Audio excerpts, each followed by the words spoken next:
Hi, and welcome again to your favorite newscast, Theater News. Today is a special occasion because we're transmitting from Mexico City.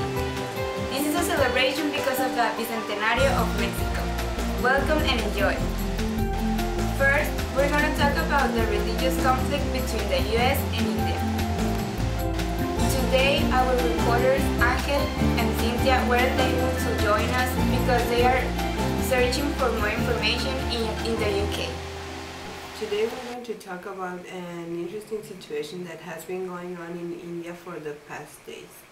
The thing is that they have been registered several manifestations among both religions, Muslim and Christian.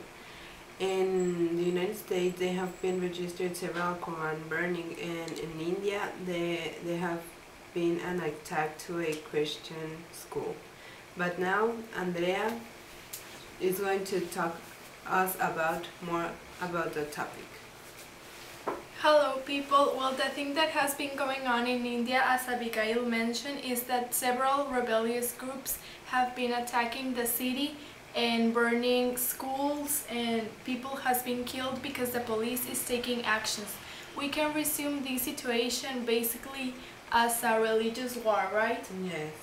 There are the two sides, the Christians and the Muslims, fighting against each other. Maybe not as directly as before, but yeah, they're fighting. In the United States, the burning of Quran, right? Yes.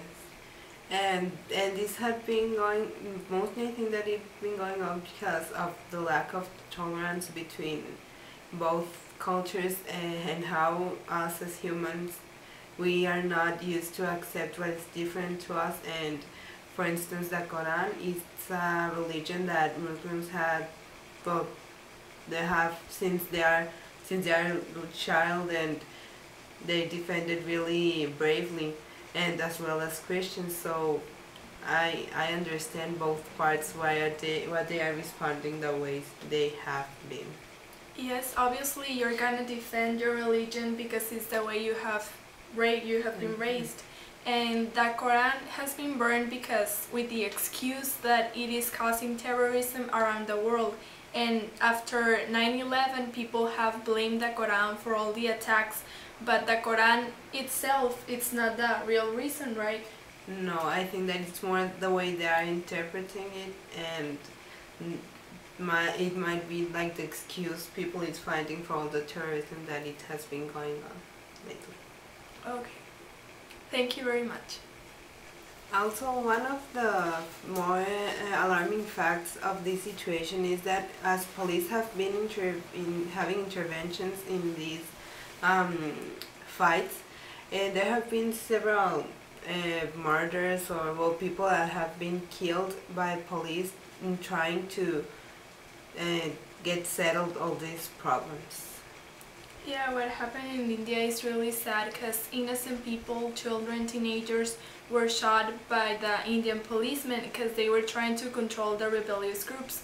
But obviously these people they're not guilty of the rebellious, but sadly they have to suffer the consequences. And we hope this situation can get solved as soon as possible in order to stop the innocent killing of people and to maintain and support tolerance among different religions around the world.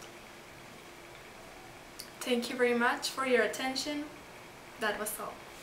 Then we're going to discuss the conflict between Palestine and Israel in the Middle East. Our two experts in the topic, Andrea Cunha and Abigail, will help us to know more about it. Now we're going to talk about another situation that has been going on in the Middle East and the United States. Israel and Palestine have some troubles, which it has made difficult to the United States to establish peace with these countries. And as they are really trying to have peace with Israel and Palestine, they have made a framework agreement to try to make as much as possible to establish peace from now to 1 year. And now Andrea is going to talk us about a little bit more of this subject. Hello, Abigail. Well, the thing that has been going on is that Palestine and Israel have been attacking each other for the past days, and this is obviously making it a lot more complicated to reach peace among Mideast countries. The United States is trying to intervene as much as it can in order to help these countries and push them in order to get agreements. As you mentioned, the framework agreement is very important because it says that countries are willing to cooperate and to reach peace at a certain point. Even though it might seem that it's going to be really difficult, as it has been said that they think of it as nearly impossible, they are trying really hard to make it happen. So they'll have like they will be able to achieve peace in the Middle East.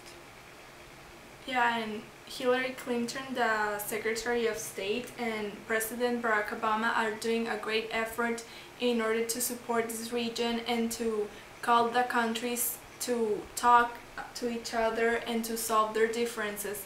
This is also a war for territory because they have been attacks along the border between Gaza and Egypt, which is a territory that has always been in war. This is not a new issue, is what I'm trying to say. This is an issue that has been there for decades, and now it is the time to solve them.